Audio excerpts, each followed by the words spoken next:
I repainted it, inspired by the movie Kabir Singh. I want to give you guys the exhaust note.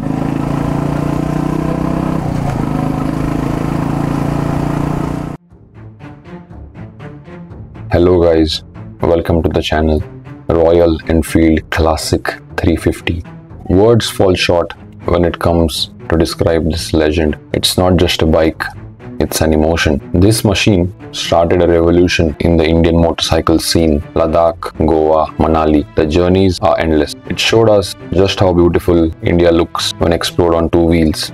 This bike is probably one of the biggest reasons behind Royal Enfield's rise in the Indian motorcycle market. Back in 2009, the Classic 350 was introduced, inspired by the legendary G2 350 Bullet. By 2013, demand had exploded and Royal Enfield opened a brand new plant in Oragadam, Chennai.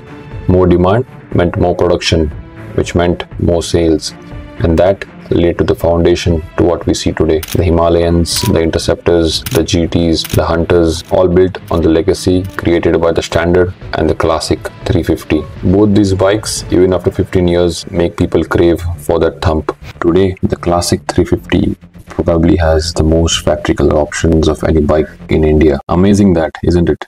Now, let me bring it closer to home. This particular Classic 350.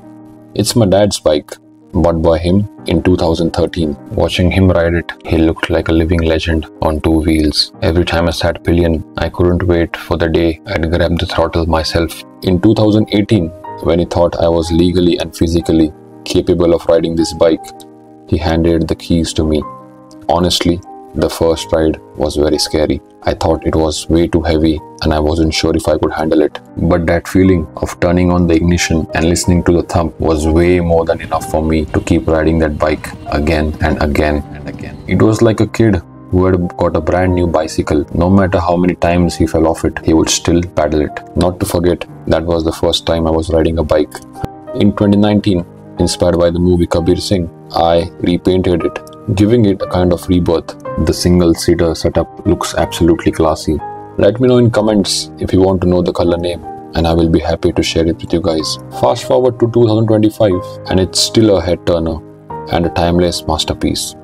It's powered by a 346cc air-cooled engine, sits on 19-inch raw wheels, and in my honest opinion, guys, I think this is the best looking Classic ever made. Yes, the newer Classic 350 has more features, but somehow it doesn't have this timeless charm. And the kick, that's long gone too.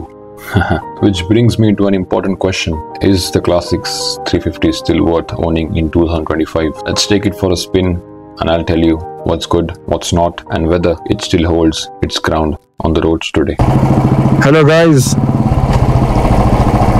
Well, the one thing I forgot to tell you guys is I've changed the exhaust of this bike. It's the Indore exhaust, which gives you similar feel to the original Bullet. Well, not exactly like that, but it sounds pretty similar to that. And first things first, I like the riding position on this bike. It's upright, slightly forward, I would say. If you are a taller rider like I am, I'm a 6 foot tall rider, you might need the raised handlebars, although I have not done it. And the second is the feel, guys. I love the thump on this one, and genuinely I do. I mean, you won't get this thump on other bikes. So the second one is thump. And one more important thing I would say is reliability. Royal Enfield and reliability, a lot of talks was there. I think this bike proves it. Been 12 years on this one and it still feels like it's new. Absolutely great machine in the 350cc category. So if you're looking for something long term, I would say this is the bike. I just love this bike. And the suspension, yeah, it's a bit on the stiffer side, but it does the job pretty well, I would say, pretty well. Bumps, and especially the city roads, they are no less than off-roading, and this bike does well. And which brings me to another point is pillion comfort. Pillion comfort on this bike is absolutely good, guys.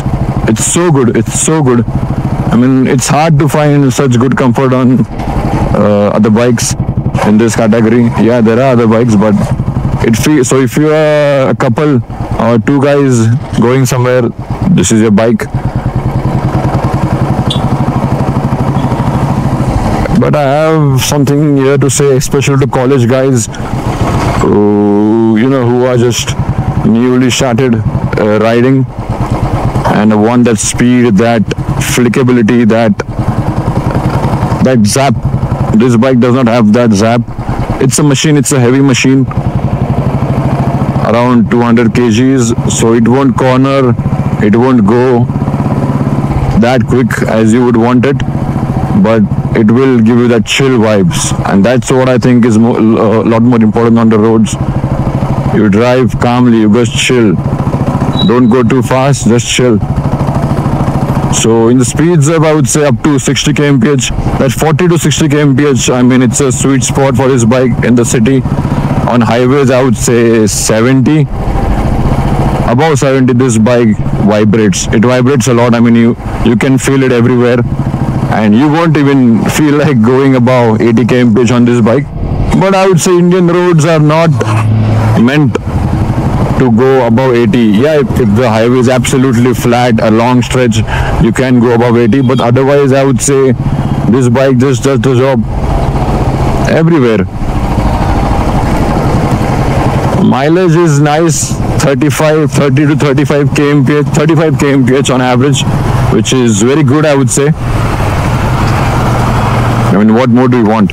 And yeah, it has the thump. It has that thump which makes you feel good, makes you ride this bike again and again. One thing I have not liked is the stock exhaust. I'm used to this one, so I feel the stock exhaust does not give you that feel. I'm not encouraging you guys to change it at all, no. I have done that.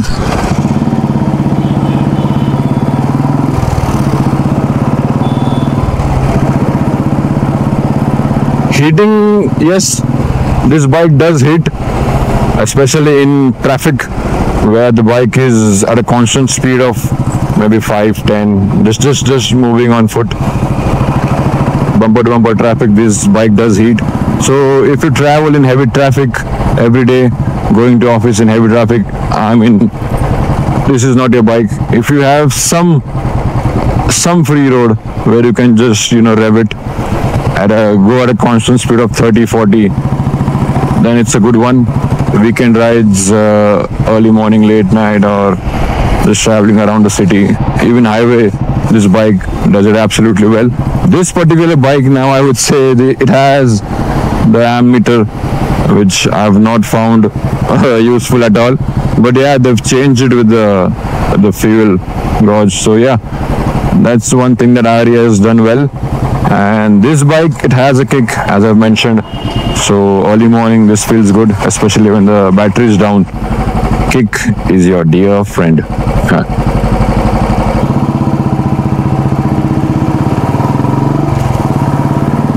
Yeah, so that's all about this bike.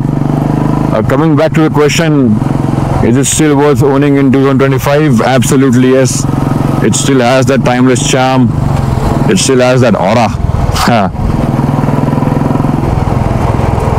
Feels absolutely easy to maneuver.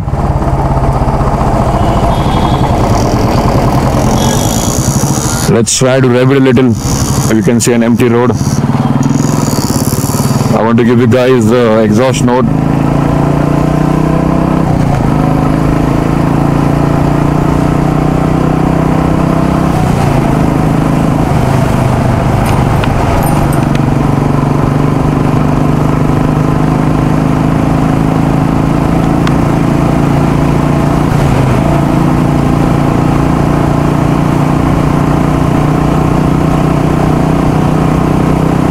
Thank you guys for watching. See you soon. I'm coming up with another Royal Enfield bike, but it doesn't look like Royal Enfield. Stay tuned guys. Thank you for watching. See you soon. Bye bye. If you like the video, please share with your friends, subscribe. Have a good day.